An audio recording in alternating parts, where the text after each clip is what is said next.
নমস্কার, আপনারা দেখছেন খবর অনলাইন। আপনাদের সঙ্গে রয়েছি আমি অমৃতা। আর আজকে খবর অনলাইনে আপনাদের সামনে একটা তালিকা তুলে ধরবো।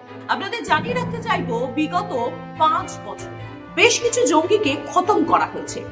যে জঙ্গিদের খতম করা হয়েছে তারা কোনো না কোনো ভাবে জঙ্গি কার্যকলাপের সঙ্গে যুক্ত ছিল ভারতের, অর্থাৎ ভারতের সঙ্গে, ভারতের বিরুদ্ধে তারা কাজ করেছে, ভারতের মানুষকে তারা মেরেছে।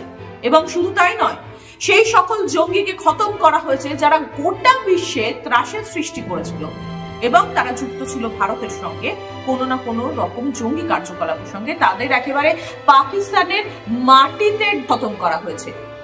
আর এখান থেকেই কিন্তু বেশ কিছু প্রশ্নের জন্ম।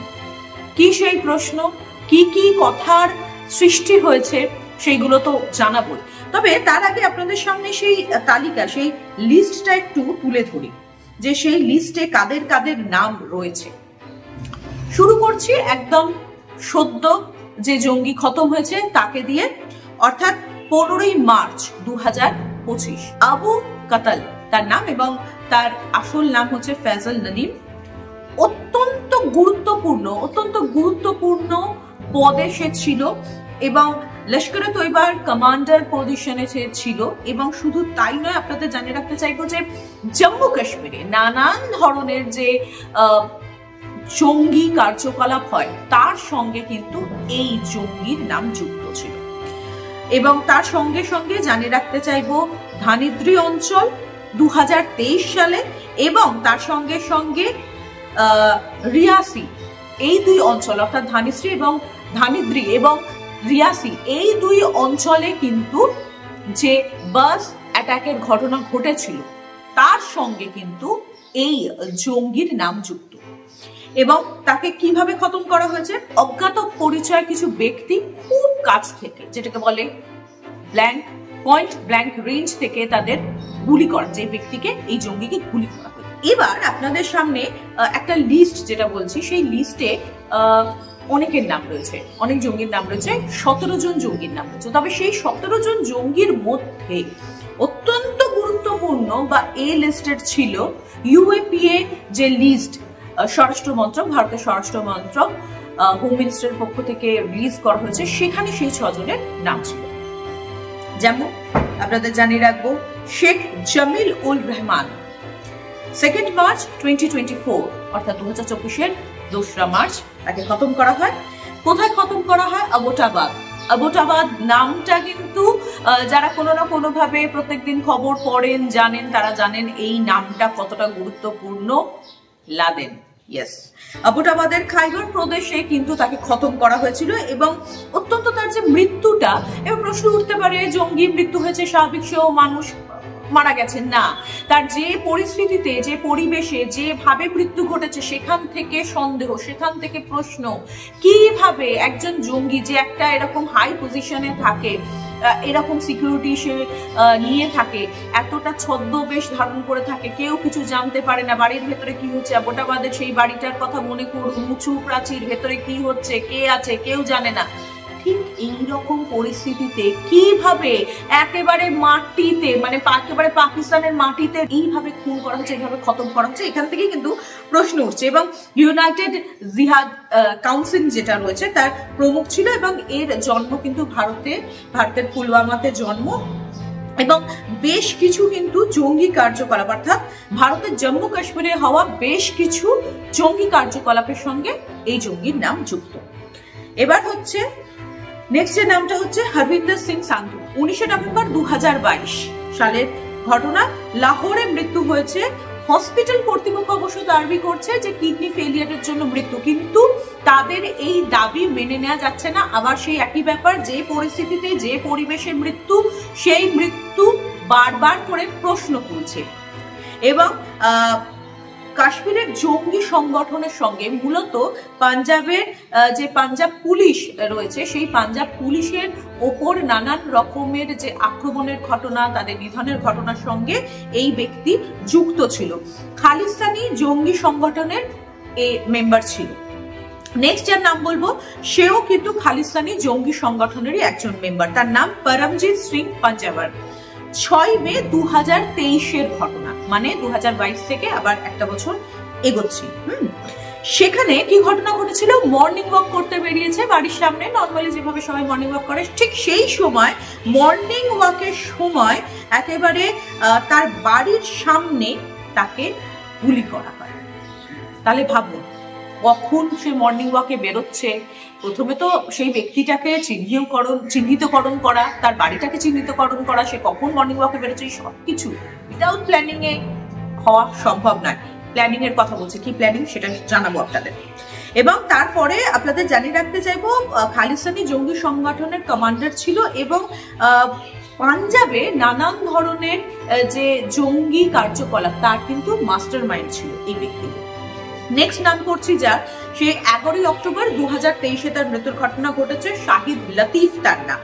সিয়ালকোটে খতম করা হয়েছিল এবং অজ্ঞাত পরিচয় ব্যক্তি তাকে খুব কাছ থেকে এসে গুলি করে। আবারও মাথায় রাখবেন, বারবার গুলি, যে কোনো রকম করে কিন্তু খতম করা হচ্ছে না, যে খতম করা হচ্ছে সেটা কিন্তু বারবার করে গুলি করে খতম করা হচ্ছে। এটাতেও কিন্তু মাথায়, কেন কথাগুলো বারবার করে আপনাদের মাথায় বা কানে ঢোকানোর চেষ্টা করছে সেটা বলবো। জৈশ এ মোহাম্মদের কমান্ডার ছিল ভারতের পাঠানকোটে যে এয়ার বেসে হামলা হয়েছিল 2016 সালে, তার মাস্টার মাইন্ড ছিল এই লতিফ। বশির আহমদ পীর, 20 ফেব্রুয়ারি 2023 ঘটনা, তাকে কি করা হলো, রাওয়ালপিন্ডিতে অজ্ঞাত পরিচয় ব্যক্তি গুলি করে খতম করলো।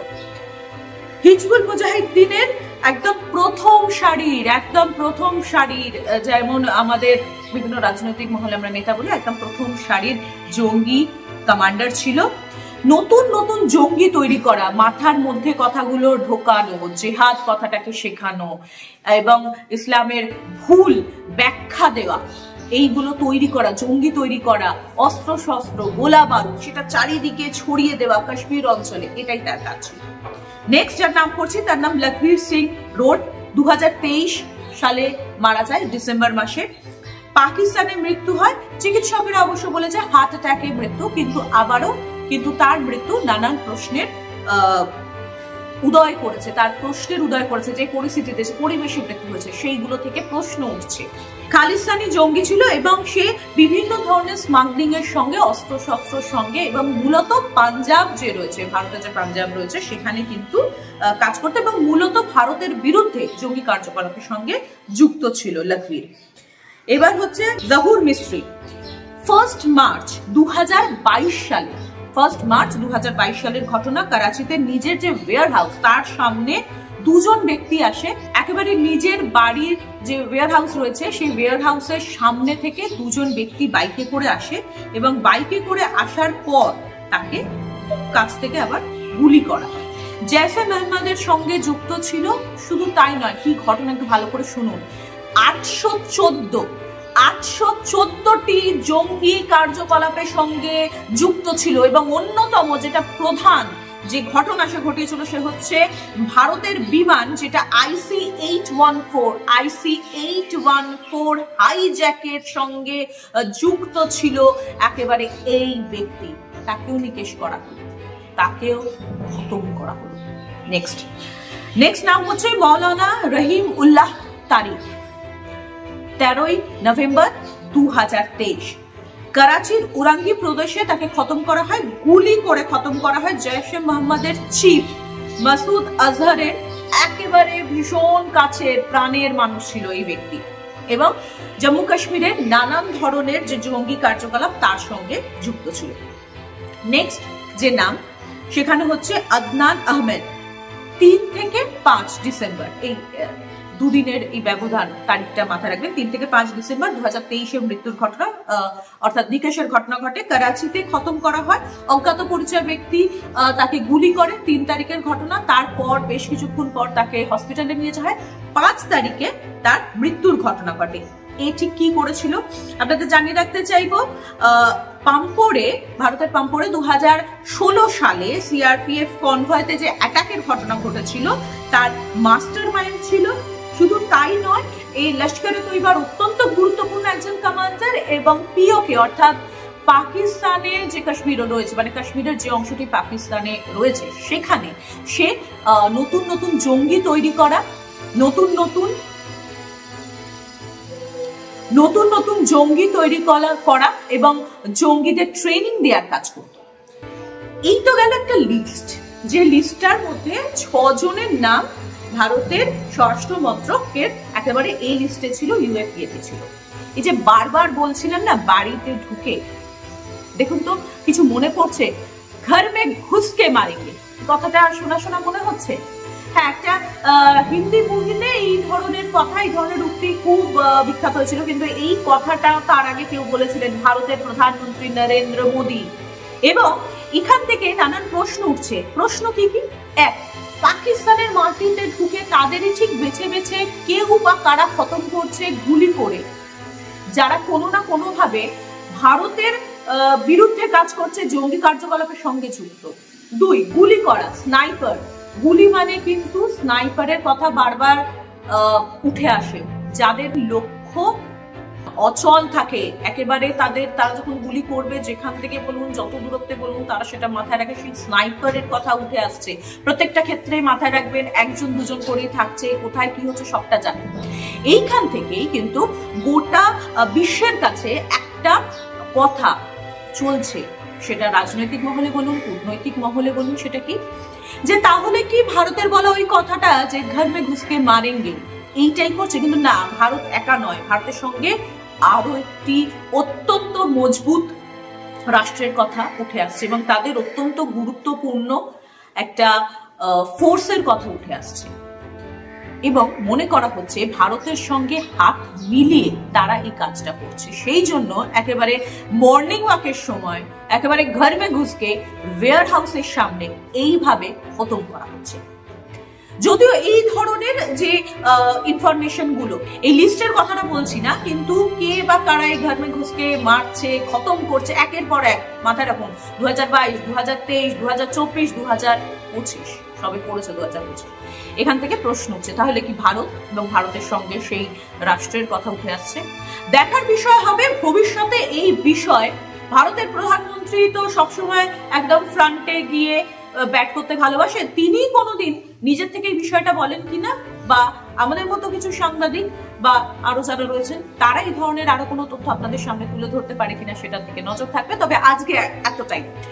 তবে আপনাদের সবাইকেই বলবো যে খবর অনলাইনের যে ফেসবুক পেজটা রয়েছে সেটাকে লাইক করুন, এবং ডেফিনেটলি আমাদের অর্থাৎ খবর অনলাইনের যে ইউটিউব চ্যানেলটা রয়েছে সেটাকে লাইক, শেয়ার, সাবস্ক্রাইব করুন এবং নিজেকে প্রত্যেকটা মুহূর্ত আপডেট রাখুন।